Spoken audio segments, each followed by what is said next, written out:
everybody to the Brown Bag Lunch Program at Lawrence Heritage State Park. My name is Rich Padova, the summer interpreter tour guide here, and welcome to today's presentation. We have these every Wednesday during the summer, June, July, and August. The July schedule is in the back of the room on the orange flyer, and the flyer is downstairs as well. And then I'm working on the August flyer right now, and that will be available probably next week. So again, thank you all for coming today. With the heat wave we're having out there, but you can cool off now inside here for a while, and hopefully you're all surviving.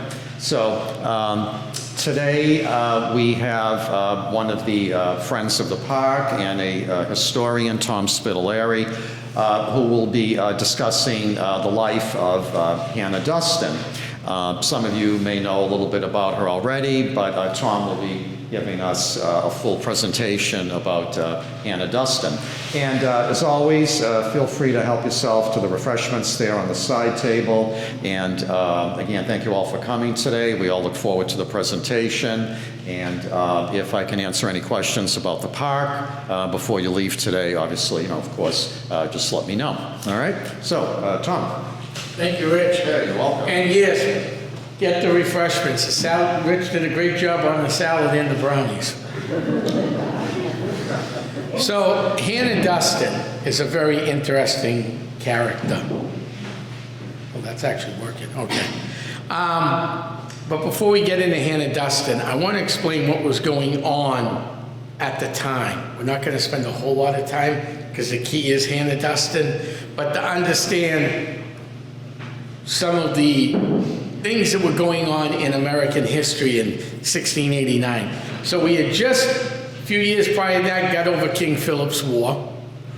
Now, there was a peace, there was a great peace. This area was part of the Cocheco River land grant. It went from the Merrimack River to the Cocheco River in Dover, New Hampshire. And Major Waldron was given commission of this land. So you'd pay Major Waldron like you would, you pay your rent of the bank. Major Waldron was not really a nice guy. First of all, he dragged 2 Quaker women from Dover to Boston and back because he didn't believe in Quakers till they passed. Then he was going to teach the Native Americans how to fight, British style. Gave them the musket, gave them the gunpowder, gave them the shot. Taught them how to load the musket up, and then asked them to fire. Does that musket fire anybody? No, because it's missing the flint. When he announced firing, out of the woods is a volley of fire. It goes down in history as the Cocheco River Massacre in Dover. The militia massacred the Native Americans. That leads us into King William's War. Okay, there's 30 years worth of war, and I've done talks on that, and actually I'll do it again, but 30 years worth of war are going on during this time frame between the British, the French, the Native Americans, the Dutch during King William's War, Germany's fighting for their first unification. The world's a mess, a pure mess. And then we got colonial life here, and where I'm standing today, this would have been Havel. North Lawrence was considered part of Havel originally. South Lawrence was the Andovers.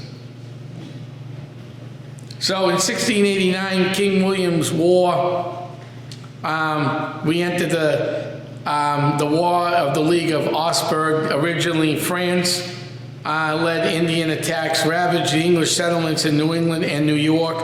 The New England retaliated in 1690 by seizing key French bases at Port Royal, Nova Scotia. Then a failed attempt on Quebec. The French retook Port Royal and the English posts on the Hudson Bay in 1691. Bloody but indecisive border skirmishes occurred over the next 6 years until the Treaty of Ryswick brought both sides back to the old war terms. You had the Treaty of Ryswick, you also had the Treaty of Casco at that time. So we're in a war. So in 1697, we're gonna use the second one I created. It's better than the first one. Okay. From her statue, she stares down a vengeful woman dressed in flowing robes, hatchet in one hand, outstretched in the other hand, pointing at condemnation. Her face, the embodiment of a mother's vengeance. But who was this woman, and why has she been heralded as both a heroine and a demon? What did she do? Why did she do it? Was it an act of postpartum depression, self-defense, or what some say cold-blooded murder? Who was Hannah Duston? How did the public opinion of her actions change over time, and why? These are some of the questions I'm going to try to answer today. So about 30 years ago or so, on the 15th day of March, occurred a terrible attack on Pentucket, or known as Haverhill, which resulted in the death of 27 people in the small frontier town of New England, having about 30 dwellings scattered over the township, which bore the brunt of so many bloody and cruel assaults of the savages who came down from the north to plunder and burn and murder, to sell their captives as slaves to the French in Canada. This was actually taken out of an old history book, what I'm reading here, and an old English write-up on this. It's real interesting. So I said we're in Haverhill, but where this attack took place was actually in modern-day Haverhill now. And this attack happened, if you're familiar with Haverhill at all, it's going to be up on the Plastow line, Hilldale Avenue, northwest section, not Plastow Atkinson line. So if you took the back roads of the Atkinson post office, you'd drive right by the Duston Garrison house in that area where this all went down. The Duston house, which was one of the first in the village to be attacked on that day, was situated on the west side of Little River, some distance from the town proper. Nearest garrison house was probably one halfway up Pecker's Hill. Now, Pecker's Hill is located right in the upper end of Hilldale Avenue. That's Pecker's Hill. So we're getting an idea where we are in modern day here. Mr. Duston was at work in the fields when he saw the natives approaching and heard startling war cry. Snatching up his gun and mounting his horse, he galloped quickly to the home to defend his family. Mrs. Duston was sick in bed at the time, attended by her neighbor, Miss Mary Neff. Marcia was lying, 7 of the 8 children. The youngest was weak, a week-old baby. That was Marcia, poor week-old lady. Baby was directing, then go to the nearest garrison. He turned up back. So the house was not the garrison house that you see in these photographs. If you're going from Haverhill High School, Monument Street, take a left. Go up Hilldale Ave. You got to see where they built 495, how they divided all the cities with 495. There's a street before 495 bridge on the right-hand side of the road. You go down back there. It's Eudora Street. You're going to see this area fenced in. It says EPA, or DEP. It's wetlands when they built the rest of Eudora Street. Walk out back along the power line trails, and you can barely see the foundation of the old house. In a book I didn't bring with me that was written recently on Hannah Duston by a Methuen author, I just drew a blank on his name, Jay Atkins. I took Jay out to the original house site. I'm actually mentioned in the book in the credits for that. So I've seen the original house site. It's not easy to get to, and please don't go today. It's a little too chilly to be walking out in the woods today.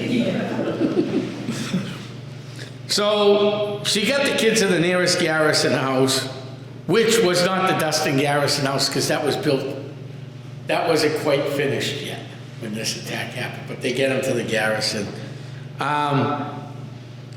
And Hannah's taken captive that on that attack.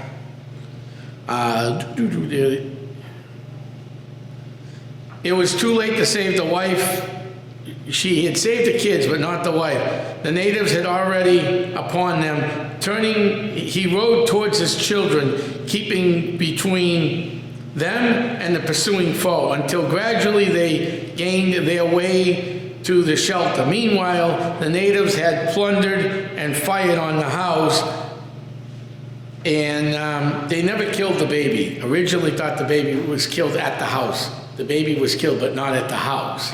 So they went up north, they went into Atkinson Meadows. Now, the story says Atkinson Meadows. I'm still trying to find Atkinson Meadows for a new Hollywood movie that they're doing on Hannah Duston that I can still talk about.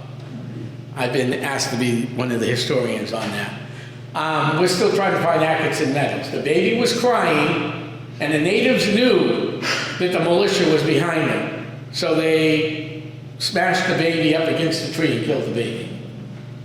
So baby Martha was killed. And they took the baby, driven Mrs. Duston and the nurse before them. For several days they marched through the snow and mud into the woods and captive, thinly clad and very weak, until they came to the island at the mouth of the Cunatook River near Pennacook Island in Concord. Here is where they camped for the night, and it was that night that Mrs. Duston planned her escape. She forced to desperate attempt by the thought of having to run the gauntlet. They were going to make her run the gauntlet the next day, which meant was not going to be pleasant. If she survived the gauntlet, she'd be accepted. Problem was, you didn't always survive the gauntlet. So they should arrive at the party was what in the party where she was staying before the gauntlet was this young captain named Samuel Lennon,son, whom the natives captured out of Worcester 18 months ago in another raid.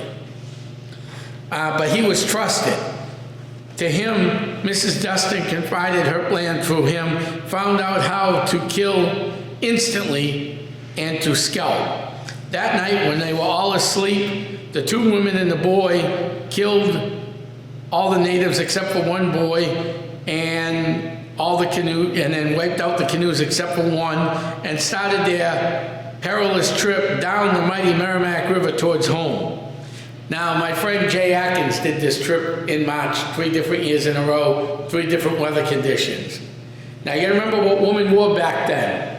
Layers and layers of clothing. They went down the river in a dugout canoe.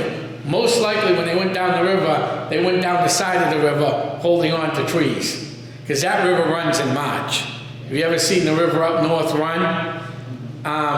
Even down in Haverhill, even with the dams and everything, if there's been a heavy winter, you can see it running right by the Buttonwoods Museum, and it's pretty high up. So in March, that river's running. And if she had fallen in the river with the clothes they wore back then, she wasn't going to survive. Even if she got out of the river, she would have died of hypothermia. So they started down the perilous trip down the river towards home. They had not gone far when Mrs. Duston thought her story would not be levied without proof. So she turned back, gathered up the 10 scalps, and placed a linen cloth which had come from her own home, and started out once more. Without mishap, they arrived in Haverhill on the 21st of April, 1697. After recuperating from their exhausting experience, they traveled to Boston, where the General Assembly awarded Mr. Duston on behalf of his wife. Remember, this is colonial times now. That's why she went back to get the scalps to prove that she did what she did, because who's going to believe that story? So then they went to Boston, And Boston said there's no more money on scalps.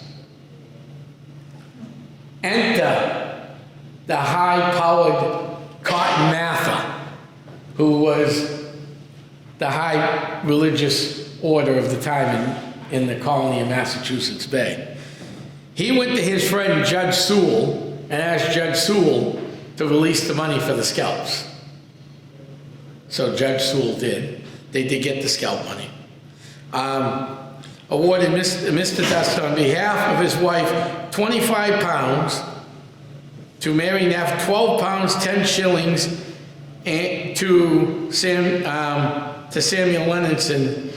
And it was probably at that time that Reverend Cotton Mather met with, and they did. So Cotton Mather met with the Duston family.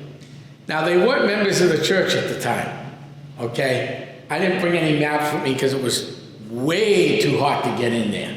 So let me just, in my storage unit, it was just 200 degrees in there and I couldn't breathe the last 3 days. So let's just picture this. The Dustons live over here.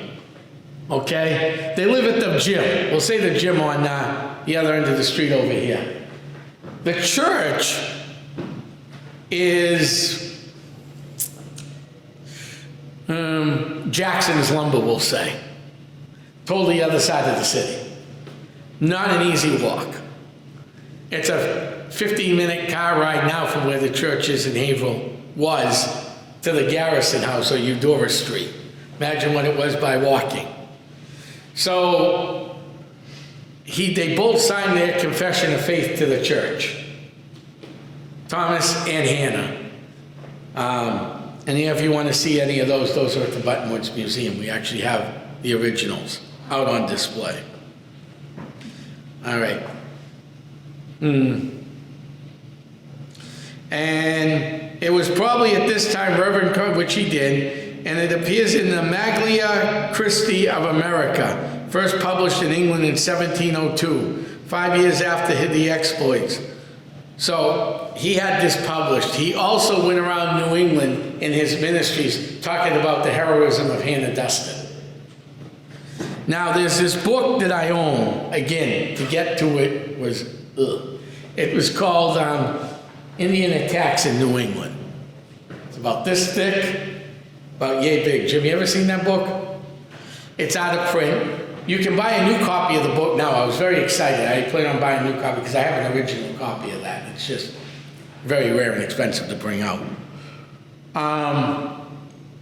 And it talks about all the attacks. Prior to Hannah's attack, her cousin was attacked on Bradley Ave, right along the Merrimack River, and taken captive. There were captives taken all over New England. All over New England. Deerfield was wiped out. Pawtucket, Rhode Island, burnt to the ground. People didn't live there for another 10 years after the burning to the ground. They were afraid to go back to settlers. So who was Hannah? And what was it like? So that's the story. Hannah was the oldest child of Michael and Hannah Webster Emerson, born 1657, married in 1677, mother of 12, 9 living at the time, from 17 years old to 6 days. She was 39 years old on March 15, 1697, when she was taken captive. Thomas and his children. Thomas was a brick farmer, a brickmaker, former soldier in King Philip's War, and served as a soldier and a public official and well respected in town. He also was part of the militia in town, so he was very well respected. And they used those bricks for my other talk, where the Duston brick farms were the same bricks that rebuilt downtown Haverhill after the Great Fire 100 plus years ago during the industrial time. So those you can still get the sand for bricks in Haverhill, but no one uses that. It's owned by the railroad station, a junkyard now, and something else. Oh, the railroad ties just bought that other piece of land. So where the good clay is off of Rosemont Street is all private land now, and no one uses it to make bricks, but it's still good enough to make bricks. Because, and the reason I know this is because if you dig in my cemetery out back where there are no bodies, you dig down 4 inches, there's clay underneath Hilldale Cemetery. So that whole area was loaded with clay, from Lafayette Square all the way up. There's grass growing because they put soil over the clay. Thomas, so that was Thomas. Mary Neff, who was a Corliss, was widowed at 50 and was acting as a midwife for Hannah when she was taken. So Havel was a rural farm community, settled about 56 years before the attack. The last raid was the summer when Jonathan Haynes and his 4 children were captured, not in Havel today, but in Methuen, on Pond Street, on the Salem-Methuen line. That's where that one, The Duston family lived on the west side of Little River near Pecker's Hill, some distance from the main part of town. And the nearest garrison house was away on Pecker Hill and had soldiers garrison there. They were usually brick. There is one wooden garrison in Rocks Village, though. And Nathaniel Saltonstall was occupying one such house. So where the museum is today was a Saltonstall house, and that was a safe house. That was built with extra thick wood. So, early American views on women. Make sure we finish this on time. Women's role in early America: wife, mother, household chores. Men's view women, man's helpmate, not frail victim, became popular in Victorian times. So the women in colonial times also gardened, collected the garden stuff, went out and picked wild berries. They had and they cooked, cleaned. They were pretty rugged. Sometimes it was the women that actually kept the families alive because the husbands would go out hunting and fishing. Now, how accurate is hunting and fishing? Do you kill something every time you go hunting? No. Anyone go hunting here and come back with something every time they went out? No. Fishing, the same thing. Who fishes here? You catch a fish that you can eat every day, every time you go out? Probably not. So that was important. The women very frail, that came in Victorian times, so a couple hundred years later, when the 1800s rolled around. I don't know what happened. Women had children an average of every 2 years. Hannah had likely been pregnant or nursing for almost 20 years consistently with the amount of children she had. Women were able to stay in bed after the baby was born, often more to escape the regular workload as to recuperate. Hannah's oldest daughter, Hannah, was more than capable of caring for the house and the children at 17, because by 17 in that day you were fully matured. So then women often assisted the birth of the neighbors' kids, relatives, and many of them became midwives, the women. Imagine 17-year-olds are going to help bring a child into this. That would be, wow, unheard of today. So I already read the story, but I do want to set the stage back a little bit. So having given birth to Martha only 6 days before that, Mary was probably as much for companionship as for help. The children busy throughout the house and the fields. Thomas was in the fields, and Thomas was and heard something, and then saw the Native Americans. Likely Thomas can't make it to the house because they were so close. Thomas rides his horse after the children that were out in the apple orchards, now mind you, close to the 495. If you're driving 495 to the beach, you see a little sign on the sidewalk that says Little River. That's where the apple orchards were, right in that area. So about a couple miles from the house.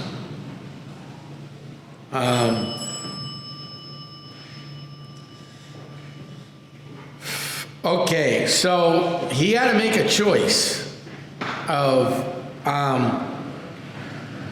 this decision. Now, a lot of the Hannah Duston story has been told over and over and again. It's in many books. Gallant Warrior, written by Helen Ruth Mann. The book on the Merrimack, which is hard to get. I know we have one on the case downstairs, the Merrimack River book, which is here.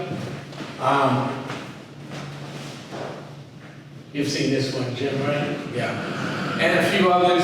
And all these pages in here you can look at. That's all stuff that I pulled out of other books that I own on Hannah Duston. All right. So later in life, this was interesting. Who's heard of Sarah J. Hale? Anybody? So she wrote this poem, which I have time to do. This is mixed in with another talk, so I don't always have time to do everything I want to do with this story. Father's choice. Now fly as the flies in the rushing wind. Urge, urge thy lagging steed. The savage yell its fierce behind, and life is on high speed, thy speed. And from those dear ones, make thy choice. The group he wildly eyed, when the father burst from every voice, and child, his heart replied, there's one that now can share his foil, and the one he meant for fame, and the one that wears his mother's smile, and the one that bears her name, and one that will prattle on his knee or slumber on his breast. And one of those joys of infancy, and still by smiles expressed. They feel no fear while he is near. He shielded them from their foe. But oh, his ear must thrill to hear their shrieking should go. In vain his quivering lips would speak, no words his thoughts allow. The burning fears upon his cheek, death marble on his brow, and twice his smote his clenched hand. They bade his children fly, and turned, and the savages band, cowered in wrathful eye. Swift as lightning, winged with death, flashed forth quivering flame. Their fierce warrior bows beneath their father's deadly aim. Not in a wild cries the rend of the skies, his heart of purpose move. He saves his children or he dies, the sacrifice of love. Ambition goads the conqueror, one half points the murderer's brand, but love and duty, these alone, can nerve the good man's hand. The hero may resign the field, the coward murdered flee. He cannot fear, he will not yield. Then strike sweet love for thee. They come, he heeds no cry. Save the soft children like wail. O Father, save my children fly, where mingled on the gale, and firmer still drew his breath, and sterner flashed his eye, as fast as he hurls his heat and death, still shouting, children fly. No shadow on his brow appeared, no tremor shook his frame, save when the intervals he heard some tremble lisp his name. In vain the foe, those friends unchained, like famished tigers chafe. The sheltering roof is neared, is gained, all in all, dear ones safe. So that's the poem. Meanwhile, back at the homestead, the natives have entered, captured Mary as she tries to flee with the children, forced Hannah up to dress, looted the house, and set it aflame with embers from the hearth. The women marched with the natives back through the woods to meet with a band of women and children left behind during the raid. At least 13 people were taken captive, as many 27 killed. So that pretty much went from Lafayette Square, both sides of the road, all the way up in that whole area, 27 people killed. That's a big portion of the village of Haverhill at that time. And it was away from the downtown and most of the safe houses. Downtown Haverhill at that time was where the Buttonwoods is. If you're not familiar where the Buttonwoods is, it's heading towards the old Building 19. Linwood Cemetery, Mill Street. Mill Street was the original downtown. So we're talking way the other side of town.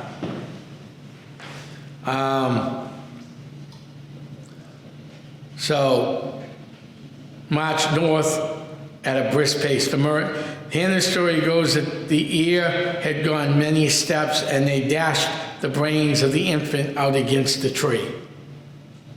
As Cotton, that's how Cotton Mather wrote that. Did this really happen? What is the liability of an infant fleeing with a group? It's probably noisy, crying, and no value to the natives for trade. Slow down and probably would give the soldiers an idea, because you didn't have a crying baby through this whole time. And if you know the militia's following you, they're listening. So that's what happened there. It's unknown how the baby Martha died, but according to stories, her head was smashed against the tree. All right, the journey. Oh, first of all, why did the Indians take captives? Well, they were getting sick from our diseases like we were getting sick from there. So Native American populations were diminishing in New England at this time too. Between war and illness, they just were going. And they would actually bring the children up as Native Americans. It was very common back then to raise the kids and make them part of the tribe. All right, Martha doesn't record when the band of natives split up into different locations. That's Cotton Mather, that is. He does record that Hannah and Mary were claimed by a native family of 12 people who converted to Catholicism, a healthier faith to the Protestant, which was us. And there were 2 men, 3 women, and 7 children in this band. Bamko, the only name that we know of any of the natives, a young boy who probably was around 14 named Samuel, and the 14-year-old who had been captured in Worcester anyway, from the year or 2 before that, who belonged to the other men in the group. After a grueling 15-day journey, so mind you, they went up into Atkinson, followed the old Route 3 path, got back on that one, and ended up in Kunatuck, which is Concord. We drove that, me and one of the film guys, last year. And let me tell you, even the roads are very hilly in some of those locations. I thought I was driving over small mountains in some of those small towns just south of Concord. So to get up to the island was quite the trek by foot. And that's where the Hannah Duston monument is today, that postcard down the bottom. That's the island. They put that in later on.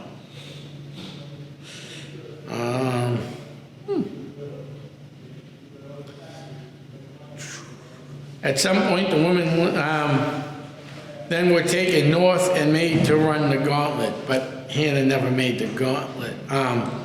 Adopted by native tribes as a being beaten while running with no clothes on, or nearly so through members of the tribe hitting you with rocks, straps, etc. It was naturally quite offensive in the 17th century and women's sensibilities. Being unclothed in public, a huge humiliation, not to mention the terror of being permanently adopted by Native Americans if you made it through the gauntlet. Samuel befriended, so on the act itself, Samuel befriended the women and apparently decided to escape with them. He questioned his master how to kill some or scalp someone, and it was told being considered little threat to natives because his long captivity and his age. He led by Hannah, the captives waited until the natives were asleep and stood over Bamko and the rest of the tribe and scalped them. Then that's when she went up the river. She went up the river really so she could escape, but she came back up because people would never believe that actually a woman could do that. So she went back up the river, got the scalps. They took the canoe and probably traveled at night most likely too. I forgot to mention that earlier. Because traveling during the day, the Merrimack River was the main highway up north for all Native American groups. They would have been seen, for sure. Just like the English used the rivers to navigate, as Rich has explained in the past. The natives used it long before the English did. And the Merrimack River went all the way up north. So, yeah, that is a major, that's like Route 93 today. If not, you're stuck walking Route 3. That would be quicker. Walking Route 3 or canoeing up to the Merrimack River with no, with a few exceptions of some falls that were natural falls. The Great Dam wasn't there, the Lowell Falls weren't there, and the Manchester Falls were built later on, obviously. But without any real falls, it's a lot easier to canoe up the river and canoe down the river than walking up there. So that was the escape. The aftermath. After the captives returned home, Thomas had finished building his brick house, now called the Duston Garrison. The Duston family decided to travel to Boston and petition the court for bounty reward on the scalps.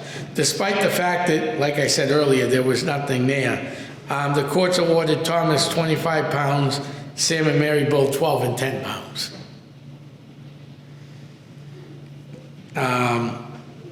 While in Boston, the young Cotton Mather wrote the story down. Hannah Field about and her captivity, and he talked about that. Escaped the Indian captives that were the devil. He talked about that in every sermon for years after that till he stopped preaching. He talked about the Hannah Duston story. And some accounts, Hannah was actually feared for going to Boston for the money, and she was remorseful about what she had done and feared that the reward would just condemn them as murderers. That's in a couple of the accounts, but most of the accounts don't say that. But I just thought I'd throw that in there because it is written in a couple of the accounts.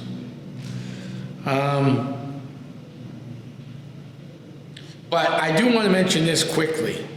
In 1691, Elizabeth, I just drew the blank on her name. Elizabeth Emerson was hung. You know who Elizabeth Emerson was? Hannah Emerson's sister. She was condemned by the same Cotton Mather. Now, we got to remember something when I say this. This is for everybody listening. We cannot take 1690, 1700 point of views and throw them in 2024. It just won't work. Elizabeth was hung for having 2 children out of wedlock that died. And she was ordered hung by Reverend Cotton Mather. That was 2 years before Hannah's incident.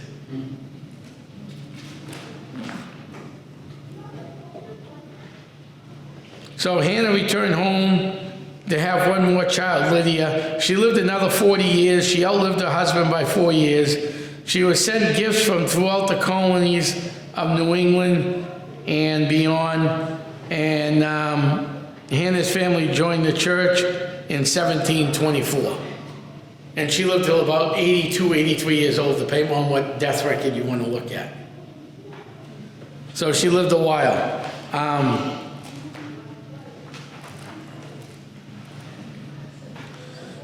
And that's going to end the story of Hannah Duston. Let me just go over a couple things I have here. I do have a copy of her Confession of Faith you guys can come up and look at and read if you want. Or if you want, I'll read it. That's up to you guys. It's not that long. You know what? I'll end it with that in 1 second. Over here I have paper clippings, binders full of research material and other stuff. So that's another book that came out on Hannah Duston. That's her wedding ring. That's her Confession of Faith up down the middle. That there is a legal document that is actually the scalp knife. It was turned over, a court document. And this is the most comical thing you want to see about. Thomas did save his children, but do you think he did it with a one-shot musket with a Native American raiding party coming to the house? No. This was a great piece of artwork, watercolor art of what maybe didn't happen. The issue with the Hannah Duston story is, the big issue is, there's a lot of great written accounts. There's accounts written in Ipswich Town History books, the Hamilton's Town History books, Manchester. It doesn't matter if it was along the river or out in Western Massachusetts. And of course, then you have, but all of these accounts were second and third hand told. So it's really hard to know what, so there's what they believe the hatchet is. Here's some inside pictures of the Garrison House itself. That's the monument at GAR Park in Haverhill. That's the one in Boston. And then as you can see over here, this is the inside of the Garrison House, and you can see how big the hearth is. I used me standing there in the picture just to show you the size of that thing. And that is only open once a month. It's open the end of July. I think it's the 13th. Yeah, no, the Saturday after the 13th, I think it's going to be open again. But I'm just going to read this real quick, and then I'll take the questions and we'll end it. Because our confession of faith is short and it's interesting. And remember this, Hannah grew up on a farm. So when I'm reading this, think about who might have written this. I may ask that question to you guys. Rich gives tests, I ask questions to the crowd. I desire to be thankful that I was born in the land of light and baptized when I was young, and had a good education by my father. Thou, I took but little notice of it at the time, in the time of it. I am thankful for my captivity. It was the comfortable time that ever I had. In my afflictions, God made his word more comfortable to me. I remember of 43 PA out, and those words came to my mind. Psalms 118:17. I had a great desire to come to the ordinance of the Lord's Supper a great while, but fearing I should give offense and fearing my own unworthiness has kept me back. Reading a book concerning suffering did much awaken me. In the 55th of Isaiah, beg we are invited to come. Hearing Mr. Moody preach out on ye 3rd of March, the three last verses to put upon consideration of ye 11th Matthew 28, as I've been encouraging to me, I have been resolving to offer myself from time to time, ever since the time of the settlement of the present ministry. I was awakened by the first sacrament sermon, Luke 14:17, but delays and fears prevailed upon me. I desire to delay no longer, being sensible it is my duty, and I desire the church to receive me, thou it be at the 11th hour, and pray for me, that I may honor God and obtain salvation of my soul. Hannah Duston, Thomas of wife of Thomas, at the age of 67. You think she wrote that? Being a poor woman? No. She might have signed it. Thomas's, I don't have Thomas's thing, but it's just, I don't have Thomas's with me, but it's just as interesting to read his. So do we have any questions? No? Yes, Tom. What tribe did the raid get part of belong to, do you think?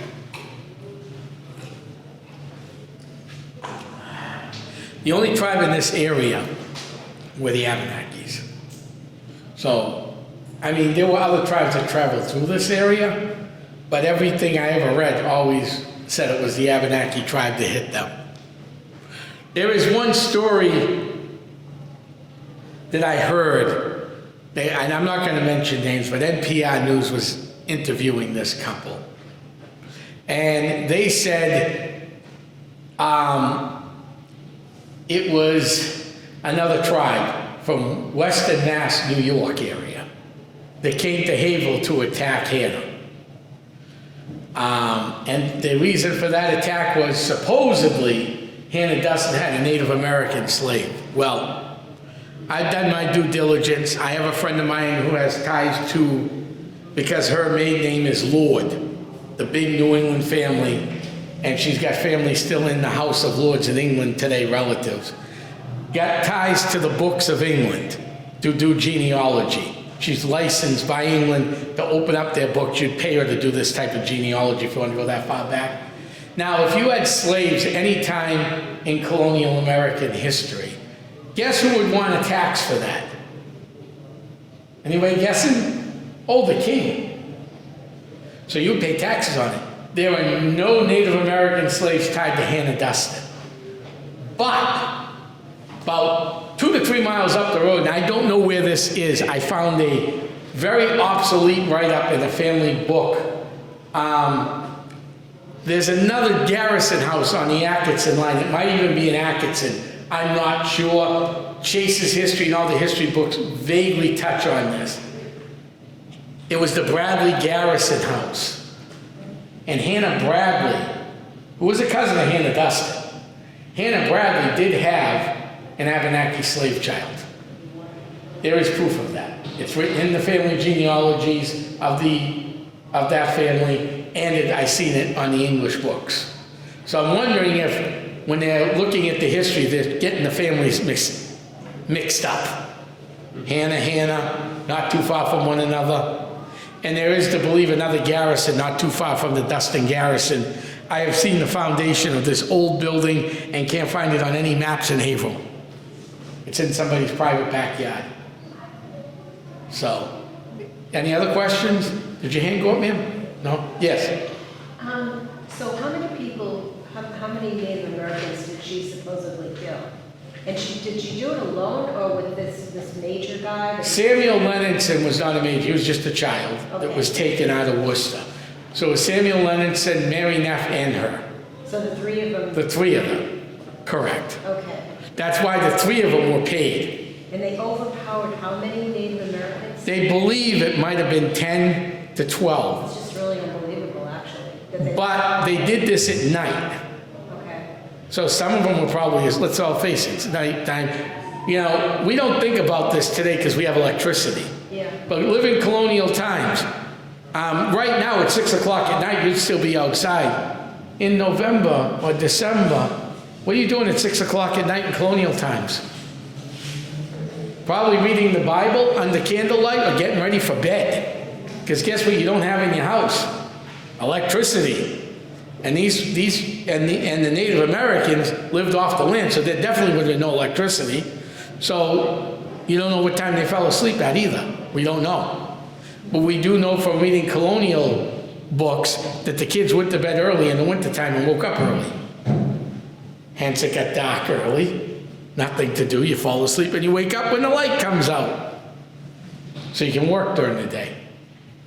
So that's where I think that all, that's where it is still amazing it was done. Yeah, sounds sleepy. And like I said, this here is the legal document by a Duston family member signed in court that this was a scalping knife. So you can look at that yourself. And this is a picture of the hatchet you would have escaped with, which is the right era. If you flip this hatchet over, this is also located at the Buttonwoods Museum in the case. It's out on display. You can actually see the old markings that resemble a French trade axe at the time. Because the French and the natives were constantly trading too. So that would have been a French trade axe of the time frame. Any other questions? Tom? Yeah. As we know, Native American raids were very popular back then, very Common. numerous, Yes. especially in Haverhill, right? Maybe you want to touch upon, what was the reason that the Native Americans... Okay, that we can do. Okay. All right, so there wasn't just a Hannah Duston raid, the Bradley raid, all these other raids. There were a few others. In fact, the last raid on Haverhill, I'll mention it real quick, was 1708, where 30 settlers were killed. And that happened in the downtown, right off of Mill Street. there's a marker at the old, 2 markers at the old Pawtucket burial ground, just south of the Duston grave. So what was happening was, remember I said earlier, what kicked this off was the Cocheco River land grant. So during King Philip's War, people were paid to fight, just like our military is today. Today, our military is paid with cash. Back then, it was land grants. Now, another big family out of this area, which we've heard from other speakers, the Tenney family. Heard of them, right? Tenney's in the third one? Okay. Mr. Tenney was part of Ezekiel Rogers' plantation, which went from Raleigh to Merrimack River, which included modern-day Bradford. Bradford was its own town, now part of Haverhill, Groveland, Georgetown, all the way out to Raleigh. He's buried there, but he got paid a land grant. His land grant, who likes skiing? Anybody? You'd ski on his land grant. Tenney Mountain Highway, that was paid to him. That was his land grant for the fighting of the war, of King Philip's War. So land grants were given, but every time you pay soldiers land grants, what happens to the people who are living here? They get squeezed out, don't they? So the fight started over land. That's what started all these raids. And for some people who some people say the monument's offensive. If you want to see something really interesting that was fought back by the town and the townspeople, go up to, I just drew the blank on the bridge. Rich, help me on this one. Which bridge, Tom? The minister's daughter that was killed in Western Mass. What was her name? Oh, boy. Deerfield. Deerfield? Yeah. Where the wife and daughter were killed, they named, I think it's called Emily's Bridge. They put, the book Redeemed Captive was part of that story. Unredeemed Captive, John Demos. Great book to read. They got quotes from the Demos book in there on the historical marker. So if you go read that marker online, that's actually worse than the Duston Monument. But that's why this area was always Andover. In fact, Andover was attacked too, not too far over the line. Recently they put in, so basically the war year, the 30 years war we originally learned, that I learned in school, was King Philip's, King William, King George's, King William and Mary, and the 7-12-9, whatever you want to call the end of it, where Robert Rogers come in. Queen Anne's. Queen Anne's, yeah. Well, they have a new one now, called the Lovell Pond Massacre War. That happened in Maine. And Pasco Chubb and a bunch of people from Lowell and Andover, they attacked Pasco's home, and then on the way back from Pasco's home was when the other raid happened on Pond Street that I talked about earlier, the Haynes and Ladd attack. That was coming back from attacking Andover. That was a bonus that day for them.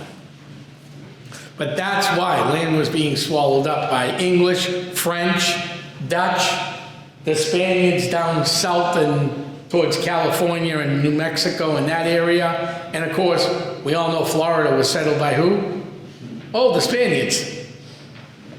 So, I mean, the natives were losing land over here pretty quickly. Yeah. So they did fight to try to preserve their land. So it's like a land grab. Yes, that's what it really was. And even though this wasn't this particular King William's War, an interesting quote came out of King Philip's War. King Philip told the great court of Massachusetts, "I will not live to see my people die." Oh, he didn't. They killed him before that. But, you know, it was quite an interesting time to live around here. Quite an interesting time. And we still see some of the refurb from these wars, real quick. There are Duston streets named all over Boscawen, Concord, Haverhill. There's Duston Place, Duston Avenue, Duston Street. There was a Duston School in Haverhill at one time. Duston Park on 110, where the rest area is now called Merrimack River Park. What? There's a bridge, there's a sign. I pass that all the time. Yeah. Out there. So I mean, you're getting, and then of course, you know, you've got the Duston name that was big. Tingsboro, you know Tingsboro, man? Tingsboro, been there, right? Everybody been to Tingsboro? That was named after Colonel John Ting, who fought in these wars. So, I mean, we're still living with a lot of these names today. The newer cities like Lawrence, I don't think there's a Duston Street in Lawrence to my knowledge. There is a Duston Street in my hometown of Methuen, though. My old gym teacher lived right off of it, right across from Methuen High School. Goes up to Prospect Street. Remember the teacher that died with his wife trying to save the animals a few years back? It was all over the news. Gym teacher from Methuen. The street, so Ranger Road comes out on Jackson Street. The street goes up like this and like this up to Prospect Hill. So yes, there is a Dustin Street in Methuen too. Yes, Tom. I don't know if I'm remembering this correctly, but a year or maybe 2 years ago, was the Hannah Duston Monument in Haverhill somehow vandalized or defaced? It was. And was there any group that was held responsible? They could never find out who did it. They have ideas who did it, but they never found out who did it. The sheriff's department came in and helped the city clean that up. I think the sheriff's department guys, they got a great van that cleans up graffiti, and they love using it. Now the monument has a camera on it. So, yeah.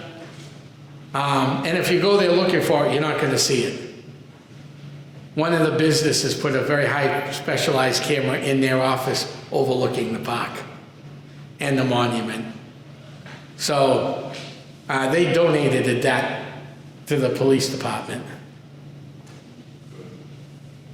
Yes, Jim. One more question, and I'll get to you, Rich. Well, if you don't mind, more a comment than a question, and I'll be quick, but That's fine. the raids by Native Americans on the English colonists were not just about the English, lust for land, but also was part of the relations that Native American tribes had with the French in what was then New France. And there was this tremendous rivalry between the New Englanders, who were all Protestants, and New France, who were all Catholics, and they distrusted each other, if not outright hated each other. And every time there was a war between England and France, we have a version of it here, as you've named some of them. Right. And the French in Canada were much fewer in number than the English colonists. So there was much less lust for land. So they had better relations with the Native Americans, with several tribes, for the most part. And some of them were allied with the French. There was tribes that were allied with the English too. But the raids were partly encouraged by the French, who paid the Indians sometimes for their captives, who were then exchanged in prisoner exchanges between the English and the French. So it also played into the rivalry of empires in Right. America. Yeah, it was just an extension of what was going on in England and France over here. Yes, sir. Oh, yeah, Tom, I'm just curious. Do we know if any Dustin descendants are still living in the area? There are a lot of Dustin descendants. The family association is vibrant and strong.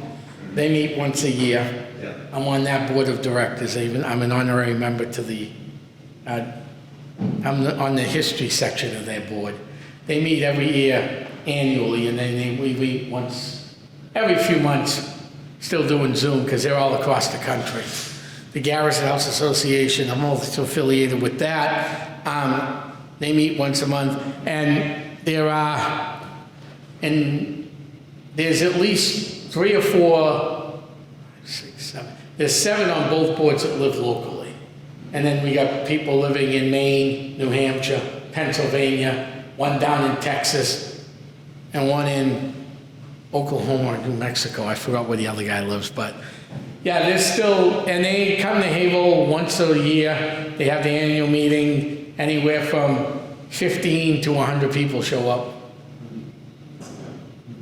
So they're still very active. Yeah. Any other questions? I want to thank you guys. And then next week we'll tune into Jim's big talk. I can't wait for that one. All right, now you-